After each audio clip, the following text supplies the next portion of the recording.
Baiklah teman-teman, hari ini kita akan belajar tentang manajemen risiko kesehatan dan keselamatan kerja, baik itu secara umum maupun spesifik di pelayanan keperawatan atau kesehatan. Latar belakang, mengapa kita mempelajari manajemen risiko? Karena setiap tahun angka kejadian kecelakaan kerja itu semakin meningkat. Seperti yang terlihat di layar, pada tahun 2017 angka kecelakaan kerja yang dilaporkan sebanyak 123.041 kasus. Sementara di tahun 2018 terjadi peningkatan menjadi 173.105 kasus. Dan rata-rata ini mulai dari cedera ringan sampai cedera berat hingga kasus yang berdampak fatal atau kematian. Nah, kita mempelajari ini untuk bagaimana kita dapat membuat suatu manajemen risiko dalam mencegah, mengurangi, dan melakukan pengendalian kecelakaan dan kesehatan di tempat kerja, baik itu di rumah sakit, di perusahaan, dan tempat lainnya yang berhubungan dengan tempat bekerja.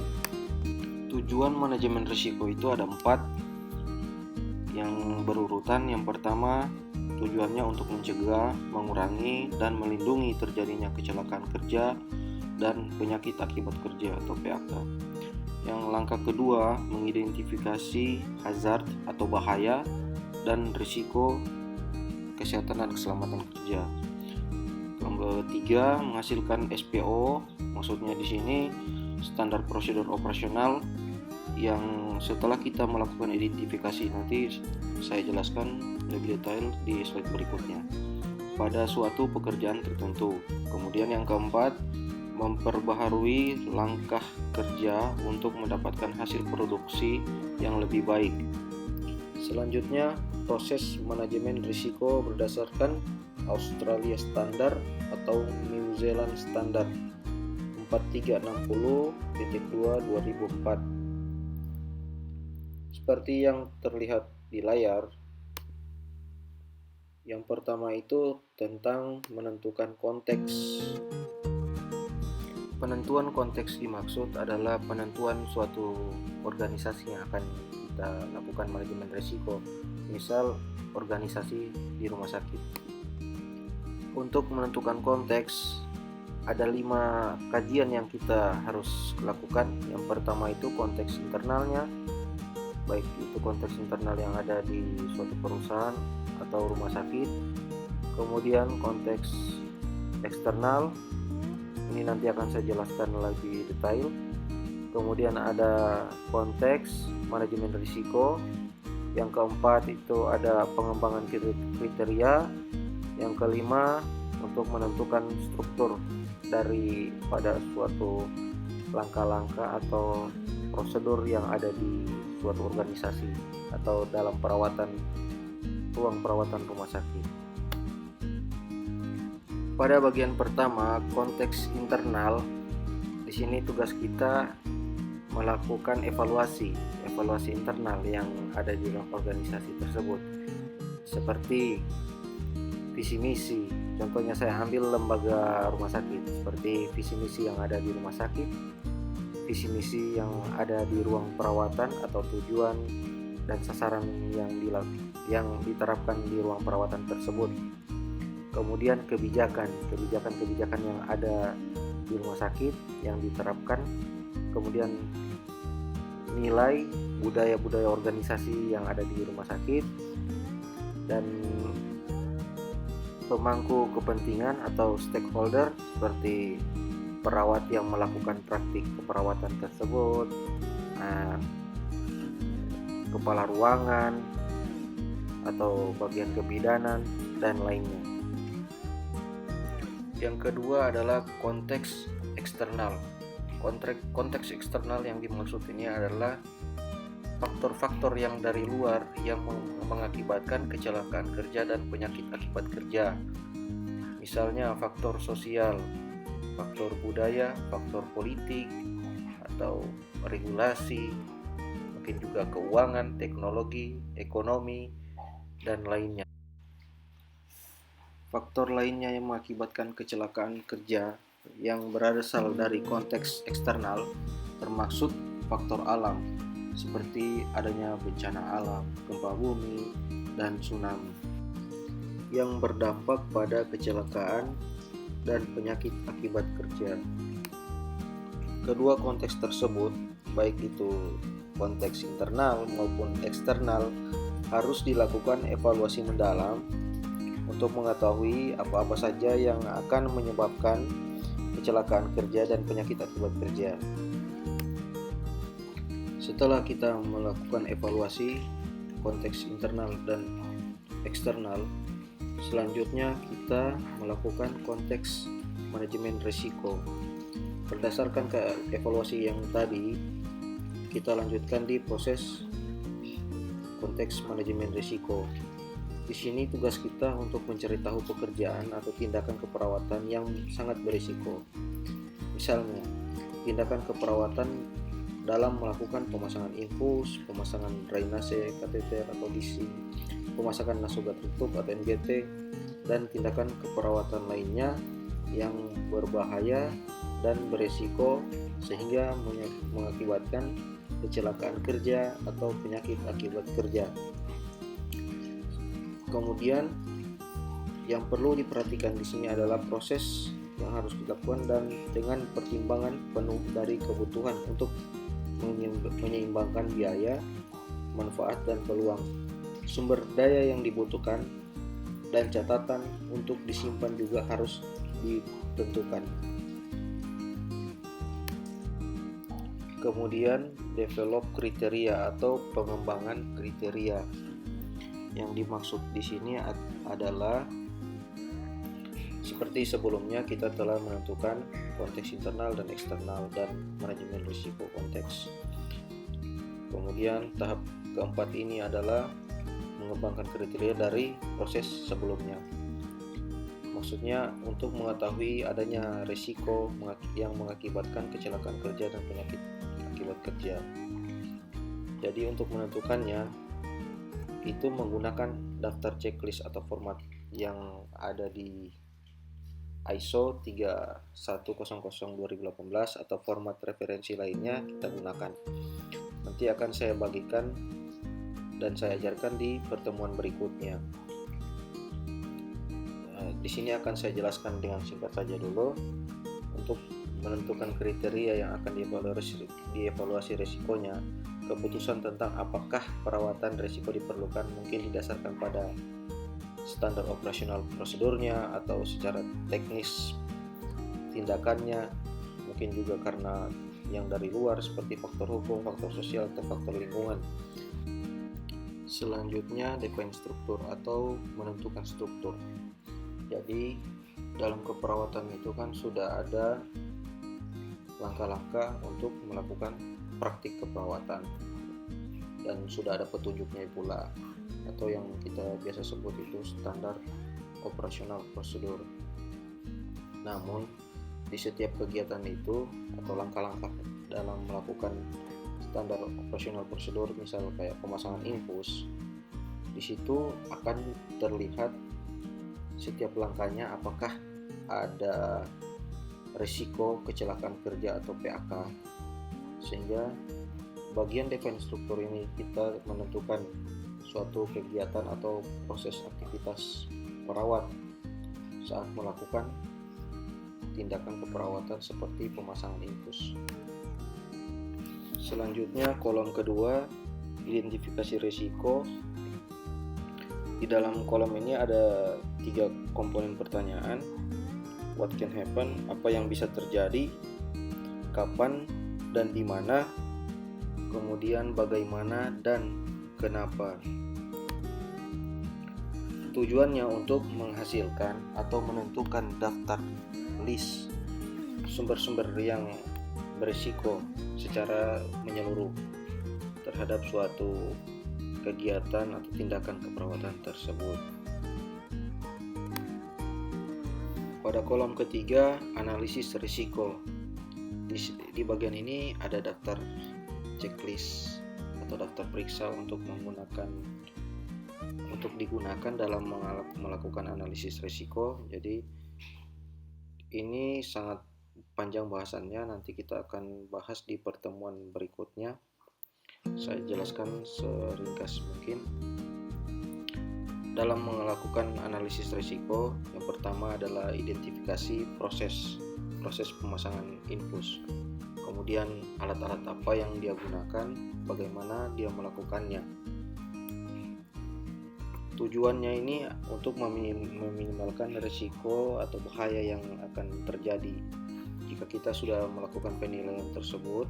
Kemudian risiko-risiko apa yang terjadi, kemudian kita mulai membuat SPO yang baru atau standar operasional prosedur yang baru.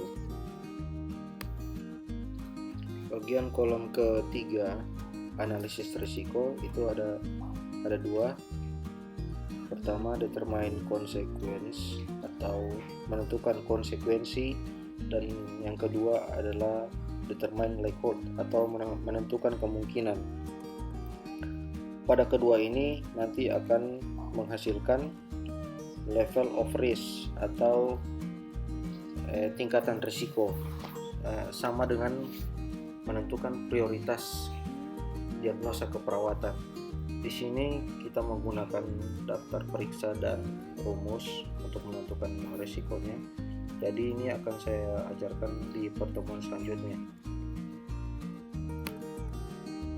Setelah kita menentukan analisis risikonya atau tingkatan risiko, kemudian kita membuat standar operasional prosedur. Ini jika dalam keperawatan, membuat standar operasional prosedur, misalnya pemasangan infus. Setelah kita buat standar operasional prosedur pemasangan infus yang terbaru, kemudian kita bandingkan dengan standar operasional prosedur yang sudah ada atau yang lama. Setelah itu masuk di tahap evaluasi risk. Seperti yang sudah saya jelaskan, itu membandingkan antara operasional yang satu dengan yang terbaru. Kemudian melakukan praktik dengan standar operasional yang terbaru tersebut. Jika praktiknya tidak berisiko, maka kita lanjutkan melakukan penilaian risiko untuk mengidentifikasi opsi-opsi yang dapat menimbulkan kecelakaan kerja, yang kemudian mengkaji opsi-opsi tersebut, kemudian menyiapkan dan setelah menyiapkan mengimplementasikan SOP tersebut. Setelah itu tetap kita lakukan analisis dan evaluasi apa-apa yang tidak diperlukan dalam setiap langkah-langkah atau tindakan tersebut. Jika kita temukan yang tidak diperlukan, maka kita keluarkan langkah-langkah tersebut. Kemudian walaupun kita sudah melakukan atau membuat standar operasional prosedur yang baru, kita tetap melakukan monitoring dan review. Seperti yang ada di kolom sebelah kanan, untuk melakukan monitor dan review kembali SOP yang kita telah buat, kita mencari referensi dari beberapa penelitian, misal kayak sudah saya jelaskan, pencarian artikel melalui PubMed atau Scopus atau DOAJ, agar SOP yang kita buat selalu update setiap tahun. Atau bisa juga melalui konsultasi dari publik atau eksperimen, penelitian eksperimen atau penilaian dari spesialis dan ahli. Teknik ini dilakukan meliputi wawancara terstruktur, misal kita berkonsultasi dengan para spesialis atau ahli. Tentu data yang kita kumpulkan melalui wawancara yang terstruktur. Selanjutnya, proses manajemen risiko menurut ISO 31000/2018. Kurang lebih sama dengan Australia Standard yang sebelumnya sudah saya jelaskan. Jadi ini juga bisa kita pakai, namun yang paling sering digunakan yang menurut Australian Standard. Jadi ini hanya sekedar referensi tambahan untuk Bapak Ibu jika ingin mempelajari lebih dalam. Nanti saya akan kirimkan materi atau bukunya. Tipe hazard atau bahaya. Kita lihat di layar bahwa tipe bahaya ada 6. Bahaya di sini maksudnya adalah bahaya ketika kita melakukan pekerjaan atau bahaya yang ada di lingkungan sekitar pekerjaan kita. Yang pertama itu bahaya biologis. Maksud dari bahaya biologis ini adalah bahaya yang muncul dari mikroorganisme yang dapat menginfeksi tubuh kita atau hewan-hewan kecil yang tak kasat mata. Misal di sini bahaya dari mikroorganisme adalah bisa ular atau virus corona mungkin, bisa juga, atau bakteri yang dapat menular dan masuk ke dalam tubuh kita. Bahaya kimia merupakan bahaya yang berasal dari bahan-bahan kimia, baik itu bahan kimia bentuk padat, cair, ataupun gas. Misalnya merkuri, alkohol, timbal, intinya semua bahan kimia. Potensi risiko gangguan yang dapat muncul pada kesehatan dan keselamatan kerja sangat bervariasi tergantung jenis bahan kimianya. Saya ambil contoh bahan kimia yang jenis gas. Ini gas bisa menimbulkan kecelakaan seperti ledakan atau kebakaran. Kemudian bisa juga merkuri. Merkuri ini dalam kasus, saya pernah lihat kasusnya, orang yang terkena merkuri dapat merusak sistem saraf hingga menimbulkan gejala gemetaran yang tak henti-henti.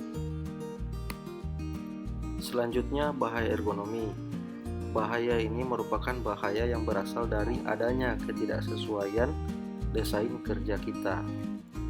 Saya ambil contoh, misalnya kita melakukan pekerjaan yang berulang-ulang seperti membungkuk, berdiri, membungkuk, dan seterusnya. Itu berulang-ulang sehingga bahaya yang muncul adalah bahaya ergonomi seperti sakit pada otot, tulang, dan sendi. Kemudian bekerja di ruangan dengan suhu yang sangat tinggi. Bahaya yang muncul contohnya adalah bahaya dehidrasi. Ini yang maksud dari bahaya ergonomi. Bahaya mekanis atau mekanik. Bahaya yang berasal dari benda-benda tajam, benda-benda yang berat, yang lebih besar daripada kita, sehingga dapat tertindis atau tertusuk atau tersayat, terjepit, terhimpit, dan terpotong. Benda-benda inilah yang dapat menimbulkan bahaya mekanik. Bahaya fisik adalah bahaya dari segala energi yang jumlahnya lebih besar dan frekuensinya yang terlalu lama terpapar oleh pekerja tersebut. Misalnya kebisingan atau suara yang terlalu keras, sehingga bahaya fisik yang ditimbulkan itu berpotensi, misal kalau bising berarti kita karena terlalu lama frekuensi paparannya, maka telinga kita menjadi tuli atau pendengaran kita mungkin berkurang. Contoh lain dari bahaya fisik misalnya kesetrum atau terkena sengatan listrik yang menyebabkan kebakaran, kemudian kerusakan sumsum tulang belakang, kerusakan saraf, bahkan lumpuh hingga mengakibatkan kematian. Bahaya psikososial. Ini bahaya psikososial adalah referensi terbaru yang baru muncul. Kemarin ada 5 bahaya, sekarang ada tambahan lagi, yaitu bahaya psikososial. Merupakan bahaya yang dalam pengorganisasian pekerjaan, merupakan bahaya yang berasal dari konflik batin dengan lingkungan yang ada di tempat kerja, baik itu dengan rekan kerja maupun dengan fasilitas yang ada di lingkungan kerja, di mana kemudian dapat membuat seseorang itu mengalami stres hingga efek-efek yang buruk lainnya. Misalnya dengan rekan kerja, ya, kasus pada anak-anak ini sama, aksi bullying, kemudian adanya kata-kata kasar dari teman kerja kita, kemudian tekanan dari pimpinan atau kepala ruangan misalnya. Kemudian akibat dari jadwal kita yang terlalu padat, pekerjaan kita yang terlalu menumpuk, sehingga timbulnya stres pada diri kita. Hierarchy of Control atau hierarki pengendalian menurut NIOSH 2015. Pada gambar tersebut terlihat piramida terbalik. Yang dimaksudkan di sini, sebelum melakukan kontrol pengendalian, kita harus mengutamakan dulu pilihan yang paling awal, yaitu tahap eliminasi. Kemudian jika tahap eliminasi tidak berhasil, kita lanjut ke tahap substitusi. Jika tahap substitusi ini gagal juga, kita lanjut ke tahap engineering control. Selanjutnya berurutan, kemudian tahap administrasi kontrol, baru pilihan terakhir itu penggunaan APD. Dia dibentuk secara berurutan. Jadi pada dasarnya untuk melakukan suatu kontrol pengendalian, kita harus memilih pilihan pertama, tahap eliminasi. Sehingga maka dari itu di sini dibentuk piramida terbalik. Daftar pustaka yang saya ambil dari website ada 2, dari BPJS Ketenagakerjaan dan Prevention Control for Disease Control.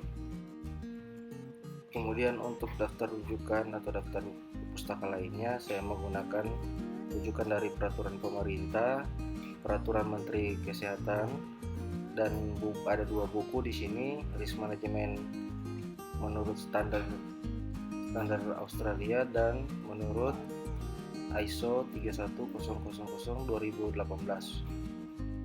Daftar referensi ini Anda bisa download di bagian bawah video atau bagian deskripsi video.